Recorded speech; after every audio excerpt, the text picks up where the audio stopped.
Hello friends, welcome back to my channel. मैं श्वेता। आज मैं आपको बताऊंगी nature and characteristics of learning विस्तार में। ठीक है, तो मेरे चैनल के साथ जुड़े रहें। अगर आपको मेरे पढ़ाने का तरीका और मेरे नोट्स इजी लगते हैं तो मेरे चैनल को लाइक, सब्सक्राइब और शेयर करना ना भूलें। Thank you. तो चलिए स्टार्ट करते हैं कि nature and characteristics of learning क्या होता है। फर्स्ट पॉइंट है learning is change in behaviour. ठीक है, आपको बस ये सब जो हेडलाइन है ना वो आपको याद रखना है। जो एक्सप्लेन मैंने किया है ये ज़रूरी नहीं कि आप याद रखो, ये आप खुद से लिख लोगे अगर आप ये समझ जाओगे। ठीक है, तो लर्निंग क्या होता है? Change in behaviour. Learning in its any form is always associated with some or other changes in learner's behavior.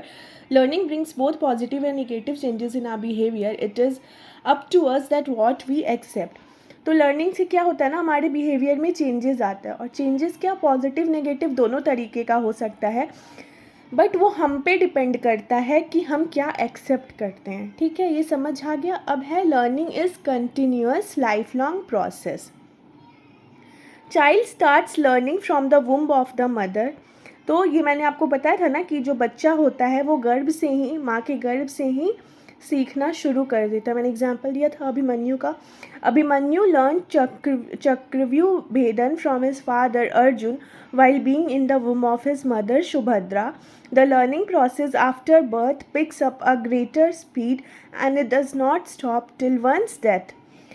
तो अब हाँ, जो लोग महाभारत देखे होंगे, जिनको महाभारत का स्टोरी पता होगा, तो उनको ये पता होगा कि अभिमन्यु कौन थे? अर्जुन के बेटे थे। ठीक है, तो वो चक्रव्यूह का जो भेद था वो माँ के पेट में से ही सीखे थे। ठीक है, तो लर्निंग का जो प्रोसेस होता है वो क्या होता है, कभी ये भी मैंने आपको बताया है कि बहुत कभी स्पीड में होता है, कभी स्लो होता है, कभी न्यूट्रल होता है, लेकिन ये बर्थ से लेकर डेथ तक होता है। ठीक है,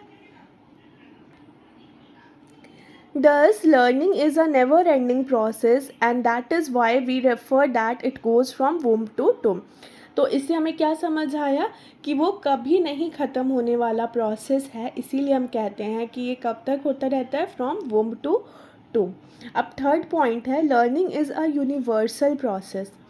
ठीक है, तो ये यूनिवर्सल प्रोसेस कैसे है? All the living creatures on earth have the abilities and capacities for learning irrespective of the nature of our species, caste, colour, sex, geographical location etcetera. तो जितने भी लिविंग क्रिएचर्स हैं धरती पे, सबके पास एबिलिटी और कैपेसिटी है सीखने का, irrespective of the nature of species, caste, colour, sex. मतलब उनके स्पीसीज़ क्या है, कास्ट क्या है, कलर, सेक्स, जोग्राफिकल लोकेशन क्या है, उसके अलावा सब सीख सकते हैं। ठीक है, the truth is that every living being on earth has been favoured by the nature to possess the capacity to learn according to the species specific characteristics and environment. ठीक है, मतलब लर्निंग यूनिवर्सल प्रोसेस है, universal truth है जिसको कोई भी नहीं झुठला सकता और ये हर कोई सीखता है। ठीक है, यूनिवर्सल प्रोसेस है सबके लिए, जितने लिविंग क्रिएचर है सबके लिए। यहाँ तक समझ आ गया? नेक्स्ट क्लास में मैं आपको इसके आगे का पॉइंट्स बताऊंगी। तब तक आप मेरे चैनल के साथ जुड़े रहें और बेल आइकन दबाना ना भूलें ताकि आपसे कोई भी अपडेट्स मिस ना हो। Thank you.